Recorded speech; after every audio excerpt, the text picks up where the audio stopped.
On a le plaisir de recevoir Hervé de Roquefeuille, directeur commercial chez 123 Investment Manager. Bonjour Hervé. Bonjour. Bienvenue, on va voir ensemble alors, ce que Vincent appelle le private equity immobilier. Vous êtes d'accord avec cette approche ?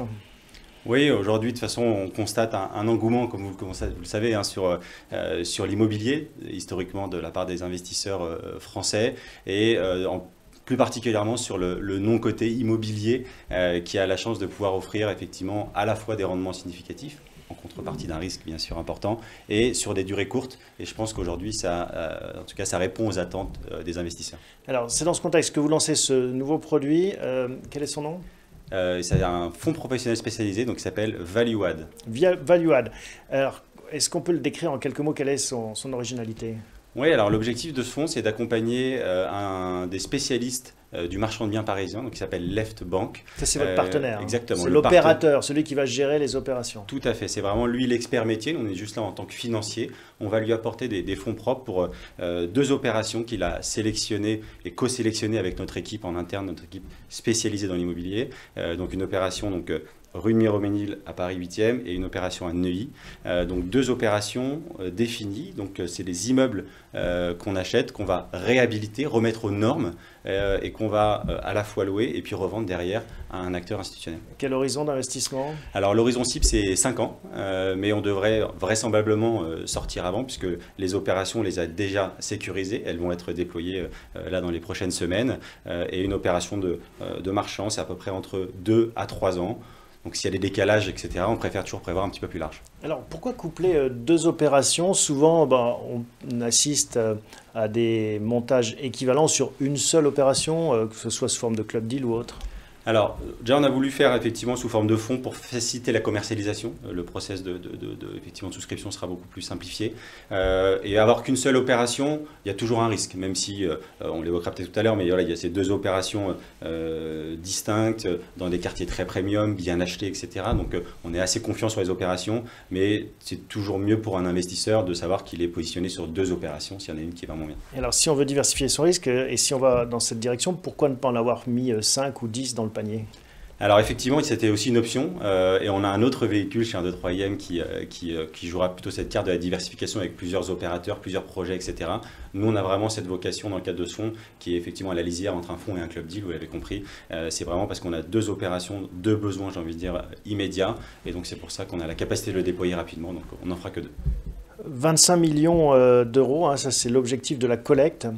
Qu'est-ce qui se passe si la collecte ne va pas jusqu'à son objectif, si vous ne collectez que 20 millions par exemple ? Alors on a la chance d'avoir d'autres fonds par ailleurs chez 123 IM qui pourront co-investir si effectivement la collecte n'est pas là. En tout cas les premiers jours, parce que ça a été lancé il y a quelques semaines seulement, et les premiers jours de collecte sont plutôt très bons parce qu'on a déjà atteint plus de la moitié de l'enveloppe de disponible. Donc on est effectivement assez confiant pour pouvoir réaliser cet objectif de 25 millions. Avec un ticket minimum, un ticket d'entrée qui est… À 100 000 euros, effectivement, c'est un fonds professionnel spécialisé, donc pour des clients avertis. Alors averti, on peut peut-être rappeler ce que c'est un client averti, oui, au-delà du fait d'avoir 100 000 euros.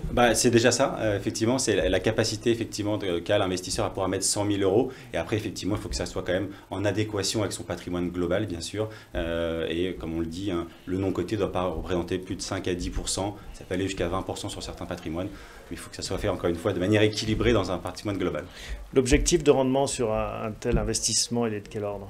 Alors, on va viser un rendement de l'ordre de 9 à 10% net en termes de rendement annuel, donc qui seront capitalisés et payés à l'échéance du produit. Donc, c'est un rendement significatif, en contrepartie, encore une fois, j'insiste là-dessus, mais d'un risque important, d'un risque de perte en capital. Même si, vous l'avez vu, on est sur deux actifs premium dans des quartiers, ce n'est pas des quartiers en devenir, c'est des quartiers qui sont déjà très demandés, notamment par nos clients institutionnels qui vont potentiellement racheter nos actifs après.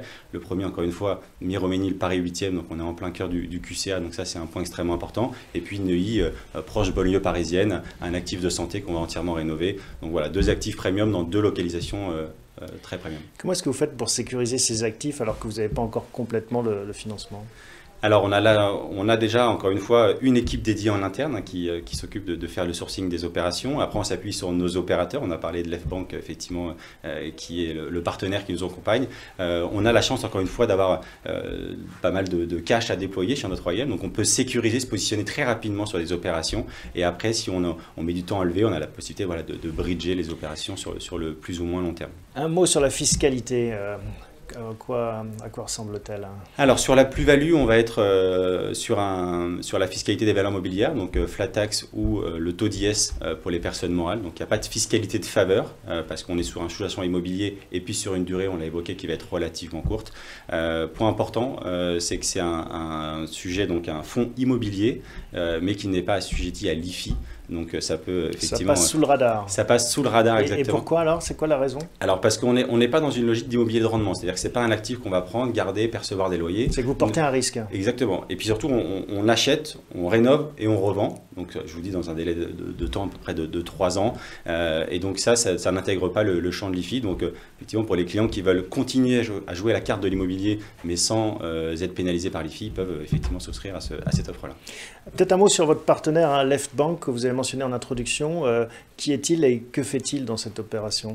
Oui, alors l'F-Bank, encore une fois, c'est un opérateur qu'on accompagne depuis maintenant une petite dizaine d'années. Il faut savoir que chez 123IM, l'immobilier, on s'en est fait une spécialité depuis plus de 15 ans maintenant. C'est plus de 400 millions d'euros qui ont été déployés sur le secteur ces 10-15 dernières années. Et l'F-Bank est vraiment reconnu comme un des opérateurs de marchands parisiens voilà, du tier 1, j'ai envie de dire, vraiment du top niveau. Et c'est lui qui va sourcer les opérations, s'occuper vraiment du sourcing, du suivi de l'opération, aux côtés de nos équipes bien sûr, mais c'est vraiment lui l'expert métier, c'est lui qui va s'occuper de tout ça. Et donc son expertise et son histoire et son historique est très importante pour nous.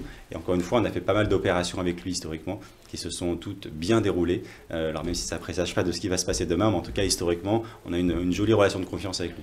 Vous savez déjà quels seront les locataires ou ceux qui vont racheter ces actifs? Alors ça, c'est encore en cours de négociation, entre guillemets, parce qu'on est tout juste en train d'acheter les actifs, mais effectivement, c'est un travail de fond qu'on mène depuis plusieurs semaines maintenant, et à chaque fois, on a 2 hypothèses, effectivement.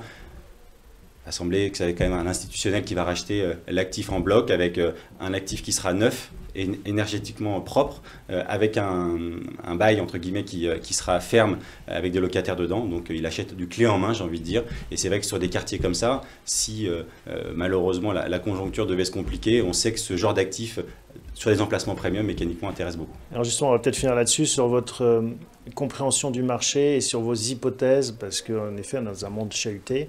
Comment est-ce que vous voyez ce marché immobilier évoluer?